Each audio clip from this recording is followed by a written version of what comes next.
23,164 number حضرت امیہ شصدیقہ رضی اللہ عنہ کی بیان کردہ یہ روایت کہ قیس رحمہ اللہ کہتے ہیں کہ جب حضرت امیہ رضی اللہ عنہ رات کے وقت بنو عامر کے چشموں کے قریب پہنچی تو وہاں کتے بھونکنے لگے۔ حضرت امیہ نے پوچھا یہ کون سا چشمہ ہے؟ لوگوں نے بتایا مقام حوآب، یعنی جی الحوآب یہ ایک جگہ ہے، یہ وہاں کا چشمہ ہے۔ تو اس کا نام سنتے ہی انہوں نے فرمایا میرا خیال ہے کہ اب میں یہیں سے واپس جاؤں گی۔ ان کے کسی ہمراہی نے کہا کہ آپ چلتی رہیں، مسلمان آپ کو دیکھیں گے تو ہو سکتا ہے کہ اللہ ان کے درمیان صلح کروا دے۔ انہوں نے فرمایا کہ ایک مرتبہ نبی علیہ السلام نے ان سے فرمایا تھا تم میں سے ایک عورت کی اس وقت کیا کیفیت ہوگی جس پر مقام حواب کے کتے بھونکیں گے۔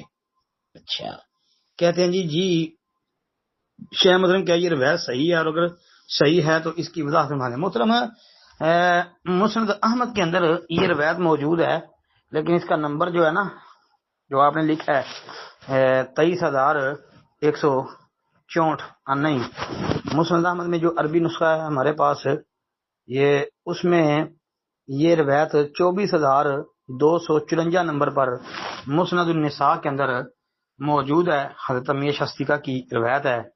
اور اسماعیل جو راوی ہے نا جی اسماعیل بن ابی خالد، ہاں جی اس نے سما کی صراحت کی ہے کیونکہ مدلس ہے، سما موجود ہے۔ دوسری بات حدثنا قیس، یہ قیس جو ہے نا یہ قیس سے مراد قیس بن ابی حازم ہے، اور قیس بن ابی حازم کے متعلق اقوال تعدیل یعنی توثیق تو موجود ہے، لیکن یہ خاص روایت اس پر جرح ہے، جس طرح کہ مسند احمد کے محقق نے بھی لکھا ہے کہ یحییٰ جو ہیں انہوں نے ذکر کی ہے اس کے لیے منکر حدیثیں، اور منہا حدیث کلاب الحوآب، یہ حدیث بھی ان میں سے ایک ہے۔ حافظ ابن حجر اسقلانی رحمۃ اللہ علیہ نے تہذیب کے اندر جی یہ بات ذکر بھی کی ہے، اس کو دیکھ سکتے ہیں۔ پھر اس کی سند کو صحیح کی شرط پر علی شرط صحیح قرار دینا فتح الباری کے اندر اس میں غور کی ضرورت ہے۔ بہرحال صحیح بات یہی معلوم ہوتی ہے کہ میدان الاعتدال وغیرہ کے اندر بھی لکھا ہے کہ جو ہے نا امام علی بن مدینی وغیرہ نے قیس بن ابی حازم کے متعلق یہ کہا ہے کہ مجھے یحییٰ بن سعید القطان رحمۃ اللہ علیہ نے یہ کہا کہ قیس بن ابی حازم منکر الحدیث ہے، اور پھر یہ حدیث بھی انہوں نے ذکر کیا ہے۔ میدان الاعتدال کے اندر علامہ ذہبی نے بھی یہ بات قیس بن ابی حازم کے ترجمے میں ذکر کی ہے۔ بہرحال یہ جو روایت ہے نا یہ خاص روایت یہ معلوم یہی ہوتا ہے کہ یہ ثابت نہیں ہے۔ بہرحال اس پر فائنل تحقیق تو انشاءاللہ پھر کریں گے۔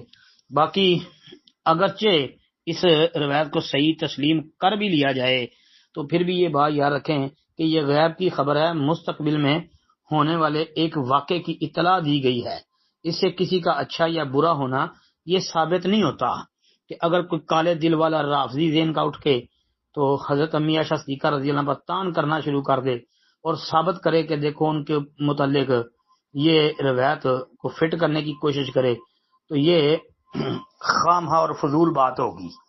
السلام علیکم ورحمۃ اللہ وبرکاتہ۔ السلام ورحمۃ اللہ وبرکاتہ۔ محترم بھائی کا سوال کہتے ہیں جی کہ نبی کریم صلی اللہ علیہ وسلم اپنا سینہ، اپنا چہرہ، اپنی ہتھیلیاں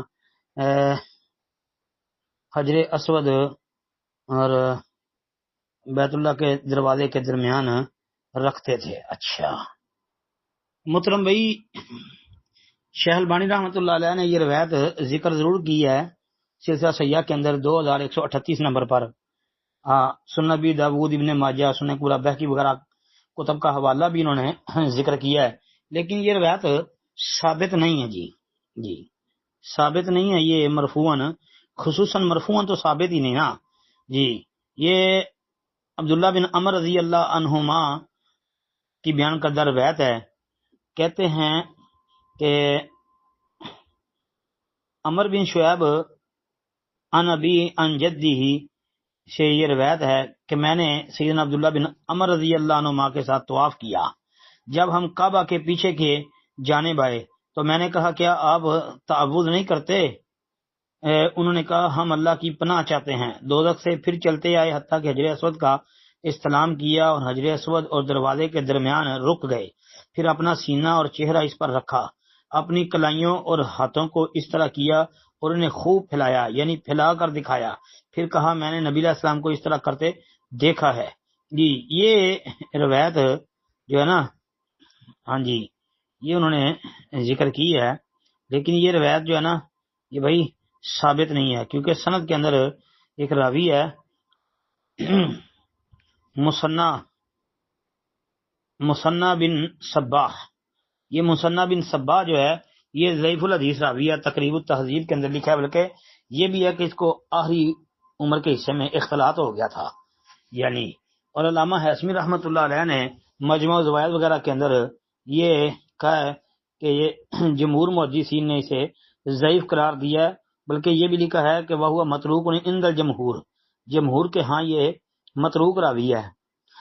تو یہ بات یاد رکھیں کہ یہ جو ہے نا مرفوعاً تو بالکل ثابت نہیں روایت. یہ باقی رہ گئی موقوفاً، تو موقوف روایت یہ تو شیخ البانی رحمۃ اللہ علیہ نے اس روایت پر بحث کرتے ہوئے آگے چل کے یہ کہا ہے کہ یہ موقوفاً ثابت ہے. تو موقوفاً تو ٹھیک ہے. جی السلام علیکم ورحمۃ اللہ.